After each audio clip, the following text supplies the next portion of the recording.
അല്ല, ഷൗക്കത്തിൻ്റെ സ്ഥാനാർത്ഥിത്വം എൻ്റെ നിലപാട് ഞാൻ പറഞ്ഞിരുന്നു.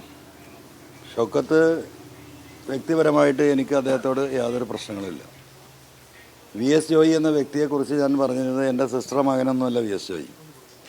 നിലമ്പൂരിലെയും മലയോര മേഖലയിലെയും പ്രത്യേക രാഷ്ട്രീയ സാഹചര്യം, ആ വിഷയങ്ങൾ ഉന്നയിക്കാൻ കഴിയുന്ന ഏറ്റവും കൂടുതൽ കഷ്ടപ്പാട് അനുഭവിക്കുന്ന കുടിയേറ്റ കർഷകരുള്ള നാടുകൂടിയാണ് നിലമ്പൂർ. ആ കമ്മ്യൂണിറ്റിയിൽ നിന്നൊരാളെ കൺസിഡർ ചെയ്യണം. ഈ പാർലമെൻറ്റ് മണ്ഡലത്തിൽ 7 നിയമസഭാ മണ്ഡലങ്ങളുണ്ട്. 1990കളിലാണ് തോന്നുന്നു ഒരു ക്രിസ്ത്യൻ MLA ആണ് ബത്തേരിയിൽ നിന്നുണ്ടായിരുന്നത്.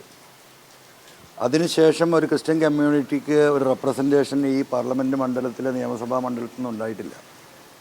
സ്വാഭാവികമായിട്ടും ഈ മലയോര മേഖലയിൽ ഉണ്ടായിരുന്ന കോൺഗ്രസിന് UDFനും ഉണ്ടായിരുന്ന അനുകൂലമായ ഒരു സാഹചര്യം ഒഴിവായി പോയിട്ടുണ്ട്.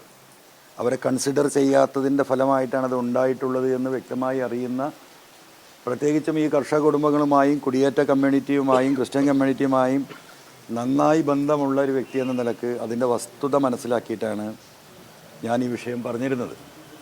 അപ്പോൾ സ്വാഭാവികമായിട്ടും ഇന്നത്തെ ഒരു പൊളിറ്റിക്കൽ സാഹചര്യത്തിൽ UDF അത് കൺസിഡർ ചെയ്യും എന്ന് തന്നെയായിരുന്നു ഞാൻ കണക്കാക്കിയിരുന്നത്. അത് കൺസിഡർ ചെയ്യപ്പെട്ടിട്ടില്ല. ഒന്നാമത് വി എസ് ജോയിയെ സംബന്ധിച്ച് നമുക്കെല്ലാവർക്കും അറിയാം, അദ്ദേഹത്തിന് ഇന്ന് കോൺഗ്രസ്സിൽ ഒരു ഗോഡ് ഫാദർ ഇല്ല.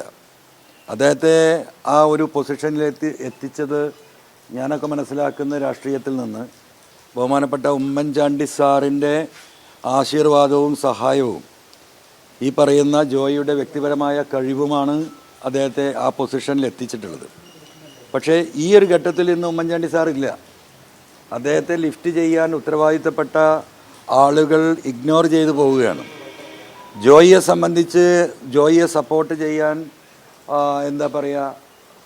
തക്ക രീതിയിലുള്ള ഒരു നേതൃത്വവും ജോയിക്ക് വേണ്ടി സംസാരിച്ചിട്ടില്ല.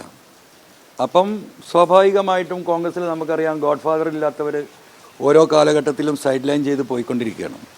ആ സൈഡ് ലൈൻ ചെയ്യപ്പെട്ട കൂട്ടത്തിൽ ജോയും സൈഡ് ലൈൻ ചെയ്യപ്പെട്ടു.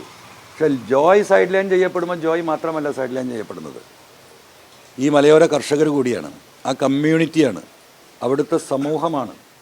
കേരളത്തിൽ ഇന്ന് ഏറ്റവും വലിയ പ്രയാസം അനുഭവിക്കുന്ന ഒരു മലയോര മേഖലയിൽ ജീവിക്കുന്ന മനുഷ്യരാണ്.